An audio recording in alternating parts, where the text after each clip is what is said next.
আজ মুর্শিদাবাদ জিয়াগঞ্জ ব্লকের সমষ্টি উন্নয়ন আধিকারিকের নিকট ভারতের কমিউনিস্ট পার্টি মার্ক্সবাদীর ব্লক সমন্বয় কমিটির 10 দফার দাবিকে সামনে রেখে এক ডেপুটেশনে জমা দিল। দাবিগুলির মধ্যে রয়েছে ভাঙাচোরা রাস্তাঘাটের সংস্কার, নিকাশি নালা ও কৃষি নালা সংস্কার, 100 দিনের কাজ চালু, শ্রমজীবী মানুষের সামাজিক সুরক্ষার ব্যবস্থা, স্বনির্ভর গোষ্ঠীর উন্নয়ন সংক্রান্ত তথ্য সরবরাহ, মহিলা সংঘ নির্বাচন নিরপেক্ষতা, বাংলা আবাস যোজনা, শৌচাগার প্রকৃত প্রাপকদের দেওয়া শংসাপত্রে বেছে হয়রানি বন্ধ এবং বিলকান্দি ও জয়পুর ঘোষের মাঠ মৌজার 350 পরিবারের জমির পাট্টা প্রদান। আমার নেতা বললেন আজকে আমরা এমজে ব্লকে ডেপুটেশনে এসেছিলাম বিডিও সাহেবের কাছে, আমরা যাব। দাবিগুলা নেতৃত্ব বললেন, আমি খালি সংযোজন করতে চাচ্ছি আপনাদের মারফত, সেটা হচ্ছে সংঘের ভোট হচ্ছে WDO2। সেই সংঘের ভোটে বিজেপি আমন্ত্রণ পেয়েছে, অন্য পেয়েছে, সিপিএমদেরকে জানানো হয়নি। এটা বিডিও সাহেবের ব্যর্থতা নাকি আমরা সেটা জানব।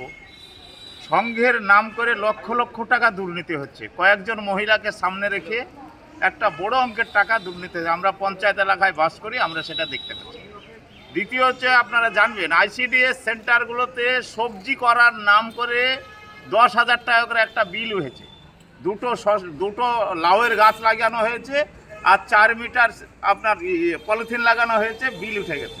টিউবওয়েলের নিচে জল নামার একটা করেছিলেন, মাত্র সেখানে তারা যে কন্ট্রাক্টরদেরকে দিয়েছিলেন তারা নিজের মতো করে 1,000 টাকারও বিল করেননি, উঠে গেছে টাকা নিয়ে ক্ষয়রাতি হচ্ছে। পশ্চিমবাংলা সরকার, বিডিও যারা দায়িত্বে আছেন তারা এগুলা তদবির করছেন না। রাস্তাঘাট যেমন বলছে, রাস্তাঘাট যেমন আছে, WDO2 যেমন আছে, তেমনি স্কুলগুলা দেখা, অন্যান্য সামগ্রিক যে বিষয় আছে এলাকার, পানীয় জলের ব্যবস্থা, এই সব প্রশ্নে এই যে PHE যে জল আমরা যারা গ্রামে বাস করি, এই জল আনলিমিটেড টাইম, কখন খোলে আর কখন বন্ধ করে দেখভাল করার কেউ নাই এই PHEর জল। তারপরে মাঠে পাইপ ফেটে বসে আছে, কেঁচো দেখতে পাওয়া যাচ্ছে।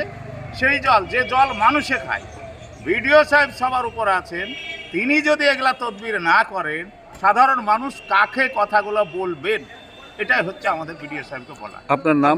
আমার নাম রিয়াসমুল হক, আমি CPIM মুর্শিদাবাদ পূর্ব এরিয়া কমিটির সম্পাদক।